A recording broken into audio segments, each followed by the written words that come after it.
Assalamualaikum. We are from Group 4B from Session 1.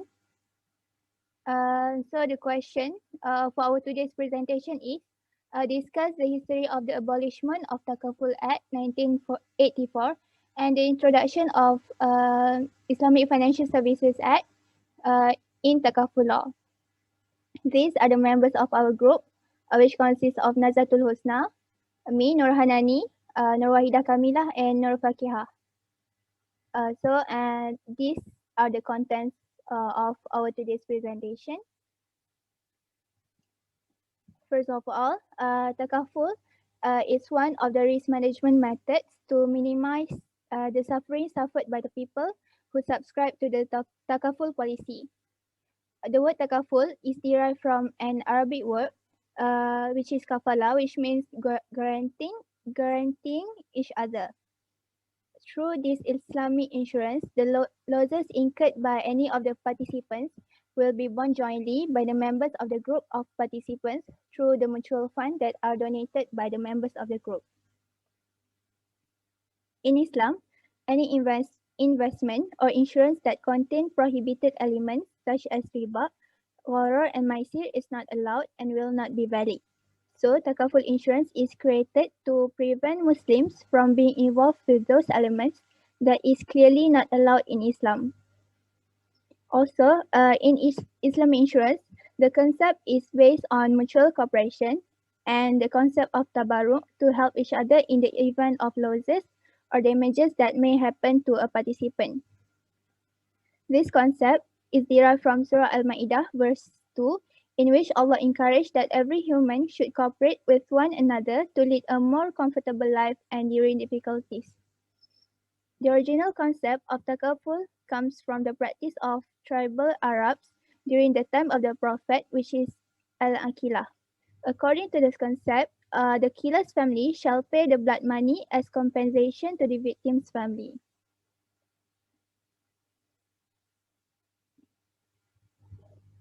Okay, so for the establishment of Takaful Act in Malaysia, the emergence of Takaful industry can be seen when Fatwa Committee issued declaration that the conventional insurance was barred in Malaysia due to the conventional insurance that contained the elements of riba, maisir, and gharar.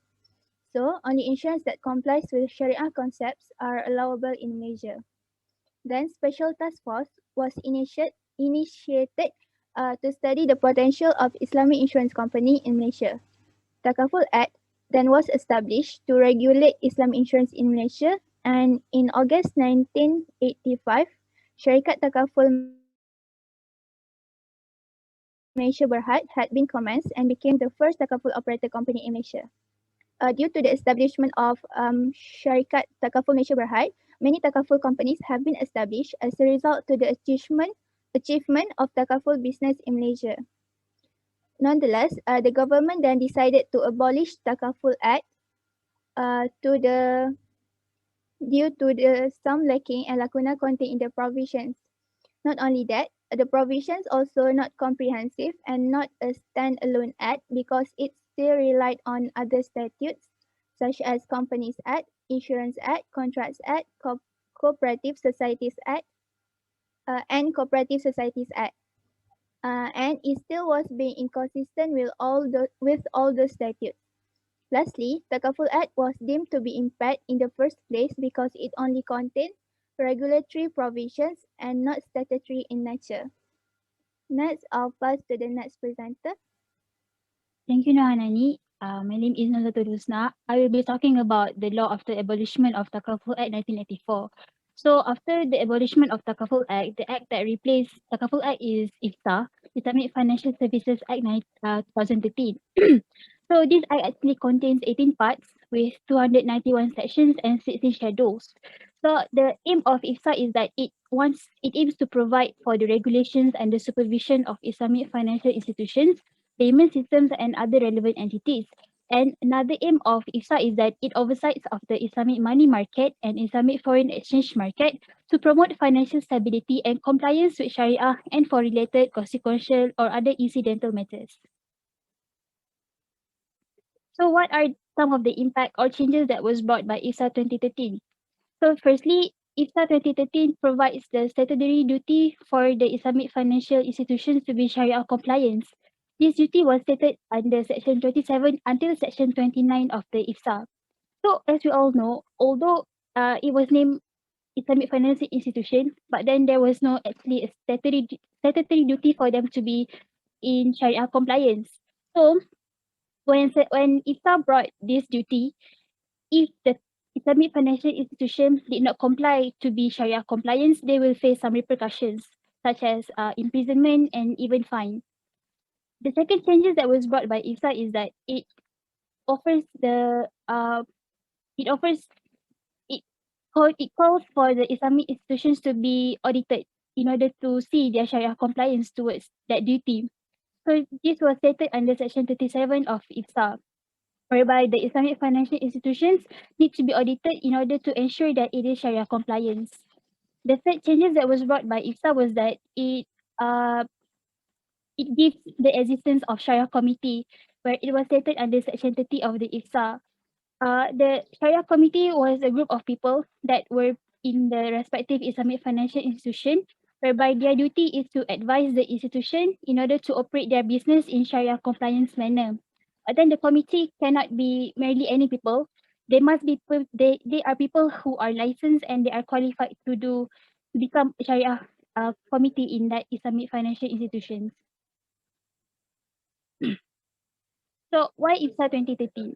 So before the establishment of IFSA, at the parliament, IFSA was tabled as Islamic Financial Services Bill 2012, whereby it was made in conjunction with the Financial Sector Blueprint 2011 to 2020 by the Central Bank of Malaysia. This blueprint serves as a strategic plan in order to enhance the Malaysian economic scene to be a high value added and high income economy. Um, the changes in the scene of Islamic finance was actually made based on the blueprint because when Islamic finance was introduced in Malaysia, it had a very slow growth. So the bill acted as a stepping stone in order to improve the Malaysian Islamic finance industry.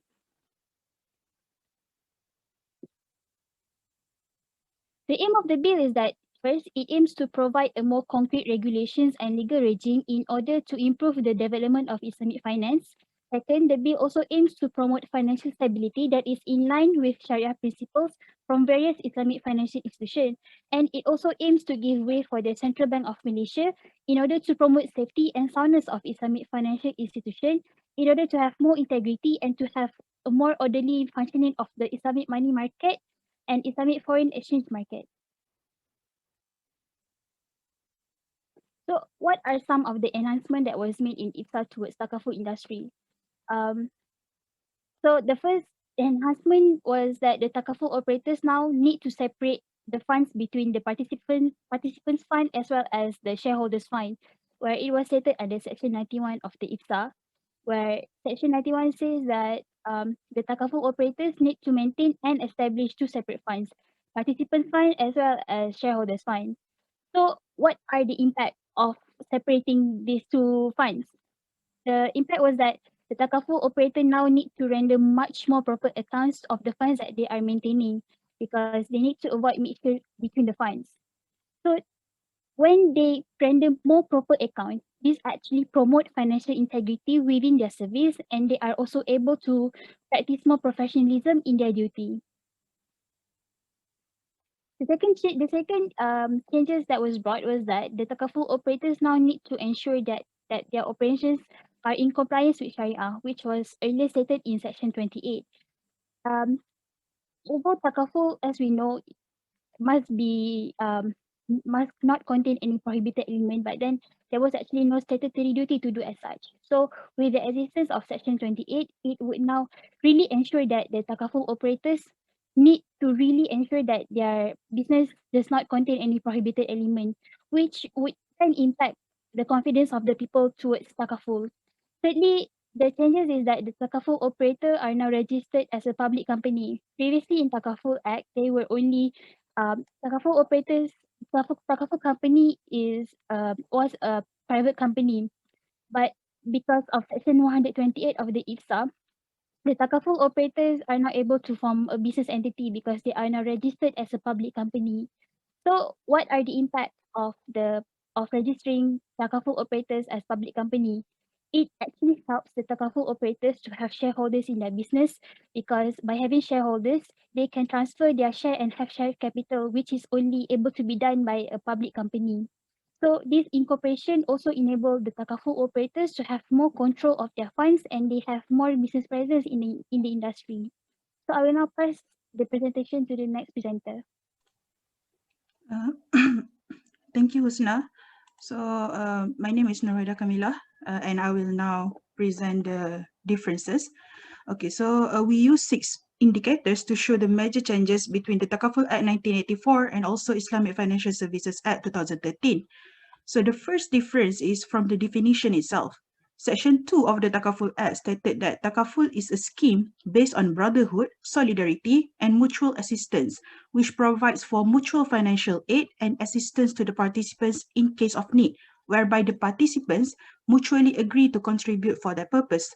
If we can see here, the definition might be good enough to define the Takaful, but in the section 2 of IFSA 2013, it changed the definition to an arrangement based on mutual assistance under which Takaful participants agree to contribute to a common fund providing for mutual financial benefits payable to the Takaful participants or their beneficiaries on the occurrence of pre-agreed events. So the differences here are, first, the mentioning of Tabarruk Fund. The definition in Takaful Act just stated that the participants mutually agree to contribute for that purpose. The wording contribute for that purpose is not clear. In the definition by IFSA 2013, yes, the Act did not expressly put the word Tabarruk Fund. However, it mentioned on the contribute to common fund, which here in our context will be translated to the Tabarruk Fund. As we all understood that tabarruk means donation, and thus the common fund here is based on donation. Secondly, the definition includes the beneficiaries as well. In the previous definition by Takaful Act 1984, it did not mention anywhere on the part of beneficiaries.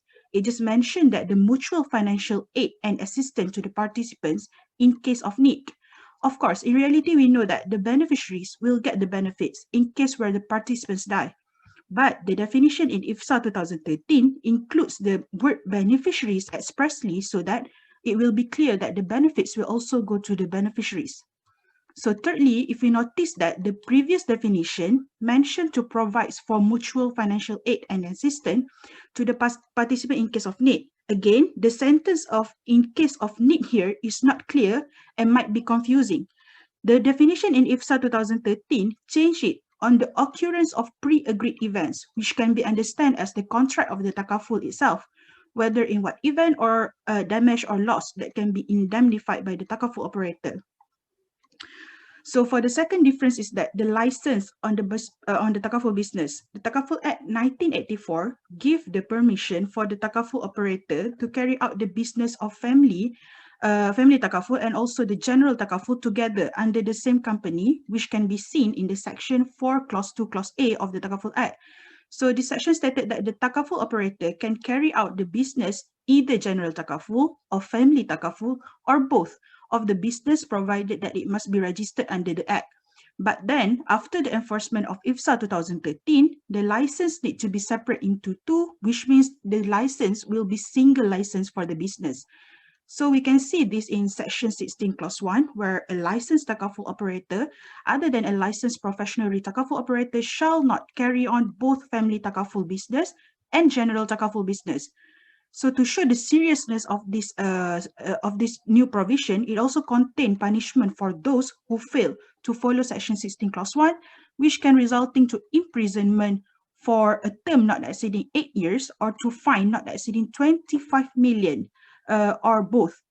The main objective is that the difference in the nature of the business that become one of the reasons of the changes and to minimize the risk from the area that have limited expertise and skill. The nature of the general Takaful and family Takaful is different, as we can see that the general Takaful has short-term period and for the family Takaful, it has a longer-term period. So the third differences is that the payment of the benefits. Actually, the Takaful Act 1984 is silent on this matter. even though under Section 65 Clause 1 of Takaful Act 1984 did stated that when a participant die and the Takaful benefit are payable under his contract, the Takaful operator may make payment to a proper claimant for the solidarity money.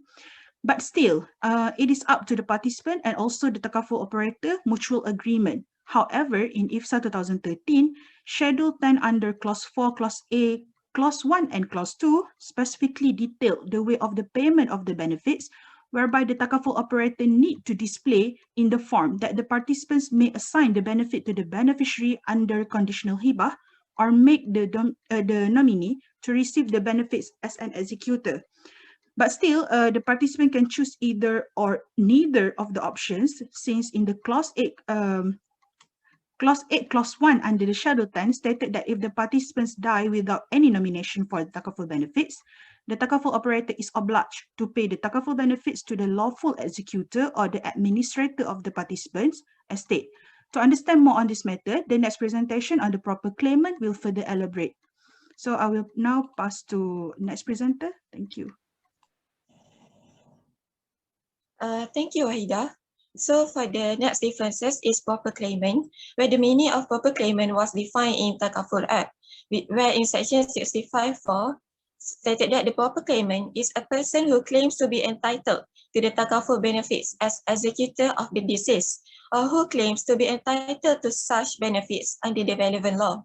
The similar definition of proper claimant also provided in IFSA in Section 2. However, IFSA has included several categories of proper claimant, which is, for the example, is the parental guardian of an incompetent nominee and also assignee. So for the next difference is Syariah Committee. In regards of the legal framework of the Syariah Committee, IFSA provides several significant improvements compared to Takaful Act, which included the provisions pertaining to the statutory legal interpretation, appointment of SC members, and qualified privilege and duty of confidentiality. So for the first is statutory legal interpretation, where in Takaful Act it was not provided, whereas in IFSA it was provided in Section 2(1), which stated that the Syariah Committee of an institution established pursuant to Section 30. And Section 30 of IFSA is regarding the establishment of SC in order for a licensed person to carry on the Islamic financial business in line with the Syariah principle.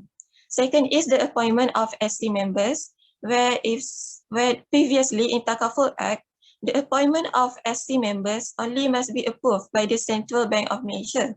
Whereas in IFSA, it was provided in Section 31, which is the detailed requirement for the appointment of SC members, which is the person proposed to be appointed as SC member must meet the requirements as stipulated in any standard specified by CBM and subject to prior written approval of CBM.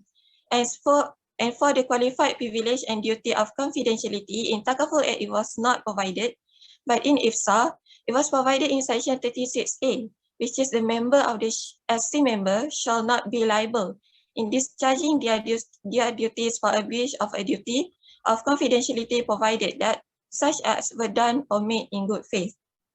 So for the last point for the differences is permissible takaful interest, which is in Takaful Act, the requirement of permissible takaful interest was not specified, whereas in IFSA, it was provided in the Paragraph 3, Schedule 8, it was imposed the requirement of permissible takaful interest only in family takaful and not in the general takaful, which is in Paragraph 3, Paragraph 3, which is no permissible takaful interest in the person covered at the time of the contract entered into, the contract is void, and the Paragraph 3 says, which is provided the list of persons that deemed to have permissible takaful interest. So for the conclusion, I will pass to the next presenter. Thank you, Faqihah. Okay, so now we have come to the conclusion to our presentation. So we can see that IFSA 2013 has brought a wide array of development to the landscape of takaful operation in Malaysia and closes the loophole in Takaful Act 1984. IFSA also enhances Sharia compliance and Sharia governance in the operation of takaful, and it also strengthens consumer protection in order to increase confidence of the public in the Takaful industry. Yes, we need to admit that the player in the Takaful industry struggled after IFSA came into force, since there were many things needed to be changed to suit the current enforcements, such as the license of the business. However, the changes are essential so that this Takaful market and also the entire industry can move forward and broaden the Islamic alternative of insurance to all people as whole. I think that's all for our presentation. Thank you.